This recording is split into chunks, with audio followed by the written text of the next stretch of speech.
most doctors, that doesn't bother me, but a dentist? Is anybody else bothered by a dentist? I'm telling you, I get in that chair and I just start getting nervous.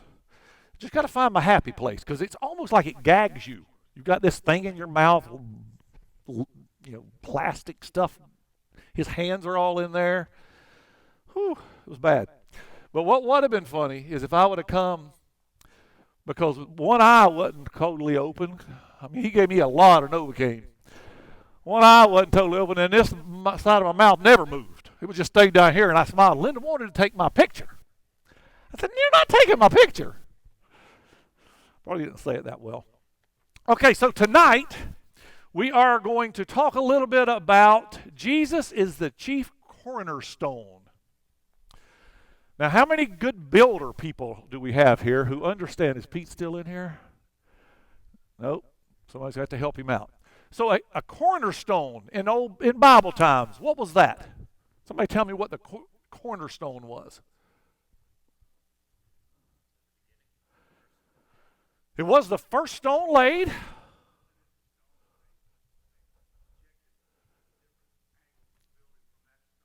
That was the stone. They first laid it. It was the one that all of the other stones were built off of. It sort of determined the angles, what the building was. It was the main foundation. They said that the temple in Jerusalem had a cornerstone that was 45 feet long and weighed 600 tons. That's a big cornerstone.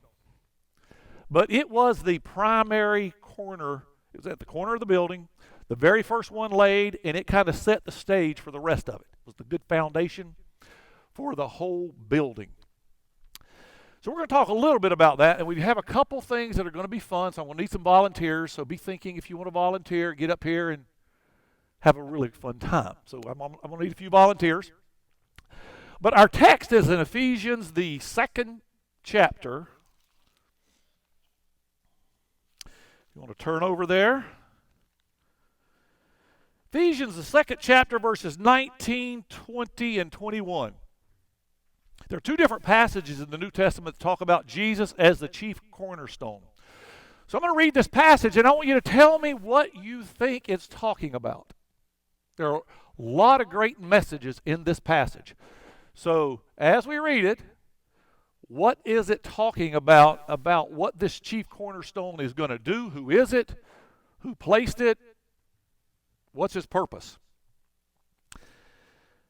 Now, therefore, you are no longer strangers and foreigners, but fellow citizens with the saints and members of the household of God, having been built on the foundation of the apostles and the prophets, Jesus Christ himself being the chief cornerstone, in whom the whole building being fitted together grows into a holy temple in the Lord, in whom you also are being built together for a dwelling place of God in the Spirit. So what do you think this is talking about here, this passage? Start from the beginning. Verse 19. Who are these strangers and foreigners?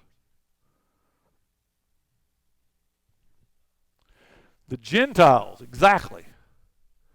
It was the Gentiles who were strangers and foreigners, and because they were brought in, but now they are fellow citizens with the saints, and they're members of the household or the family of God.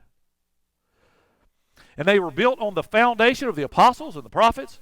Jesus Christ is the chief cornerstone. Let's hold that for a minute. Jesus Christ is the chief cornerstone.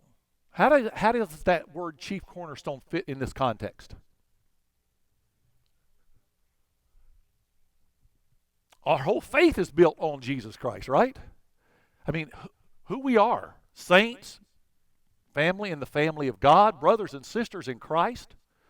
He's going to go on and say in the temple, because he really takes physical things and makes spiritual application